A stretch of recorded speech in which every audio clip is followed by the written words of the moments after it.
Kita akan bahas topik yang sedang hangat diperbincangkan, yaitu pemajakan e-commerce. Pemerintah berencana untuk menerapkan pajak atas kegiatan e-commerce, baik berupa pajak penghasilan, pajak pertambahan nilai, dan pajak penjualan atas barang mewah.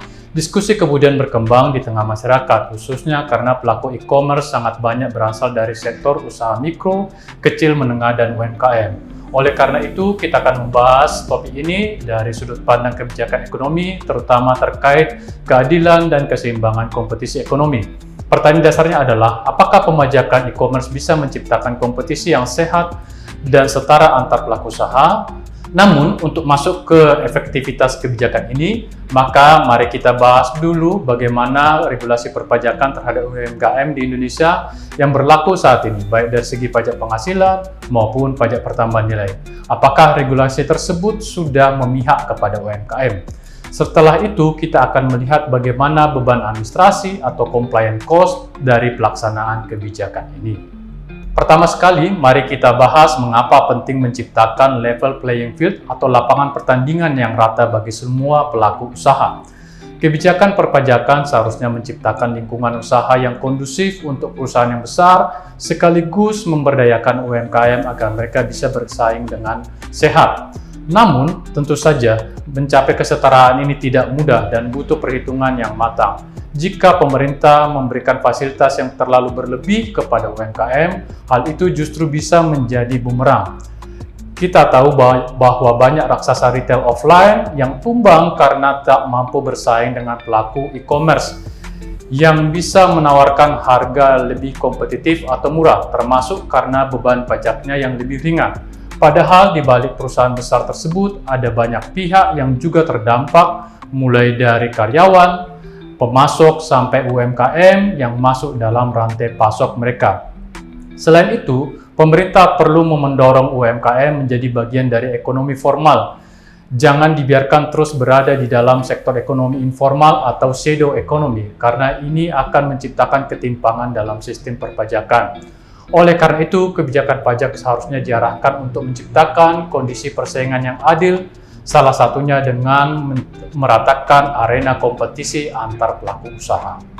Baik, sekarang kita lihat dari segi perpajakan. Pertama, pajak penghasilan. Saat ini UMKM di Indonesia dikenakan tarif yang relatif ringan, sesuai dengan peraturan pemerintah nomor 55 tahun 2022, UMKM dikenakan pajak sebesar 0,5% dari omset atau bukan dari laba usaha. Ini berarti tarif efektif mereka relatif lebih rendah dibandingkan dengan perusahaan besar, terutama jika dibandingkan dalam satu industri yang sama. Selain tarif, beban administrasinya pun lebih ringan. Proses seperti pembukuan, penghitungan, penyetoran, dan pelaporan dibuat sangat sederhana. Maka dapat disimpulkan bahwa untuk urusan pajak penghasilan, pemerintah telah memberikan keberpihakan yang jelas kepada UMKM agar mereka bisa tetap berkompetisi dengan sehat di tengah persaingan yang ketat. Selanjutnya, kita bahas dari segi pajak pertambahan nilai atau PPN. Secara konsep, PPN dikenakan atau bersifat netral karena dikenakan atas konsumsi, bukan atas produksi. Artinya beban pajak ditanggung oleh konsumen, bukan produsen.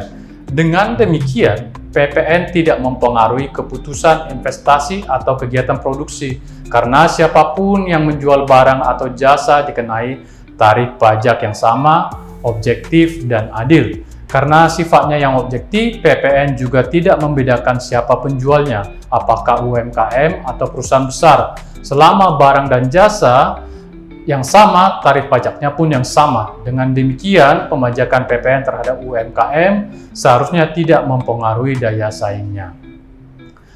Pengenaan PPN yang bersifat luas akan mendorong terciptanya persaingan yang sehat dan netral, dan ini sangat penting untuk membentuk ekonomi pasar yang adil dan efisien. Berikutnya, kita masuk ke pertanyaan selanjutnya. Bagaimana dari sisi administrasi? Apakah UMKM sudah cukup siap untuk mengelola kewajiban pajaknya, terutama di sektor e-commerce yang serba digital dan cepat? Maka kabar baiknya adalah pemerintah telah menyiapkan solusi administrasi yang memudahkan. dalam amandemen Undang-Undang Ketentuan Umum Perpajakan melalui Undang-Undang Harmonisasi Peraturan Perpajakan disisipkan pasal baru yaitu pasal 32A yang berbunyi Menteri Keuangan menunjuk pihak-pihak lain untuk melakukan pemotongan, pemungutan, penyetoran, dan atau pelaporan pajak sesuai ketentuan peraturan perundang-undangan. Artinya, otoritas dapat menunjuk pihak ketiga seperti platform e-commerce untuk mengelola pajak atas nama UMKM. Dengan skema ini, UMKM akan difasilitasi untuk memenuhi kewajiban administratif yang kompleks.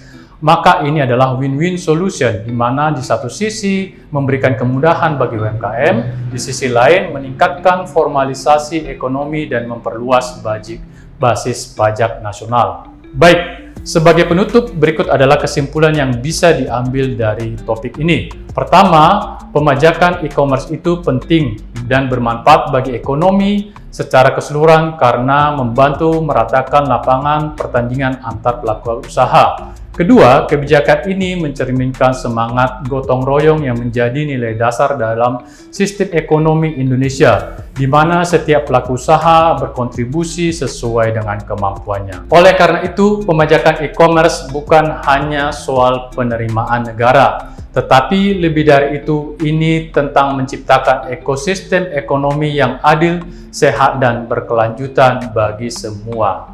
Jika ada pertanyaan atau ada usulan topik menarik, bisa sampaikan di kolom komen.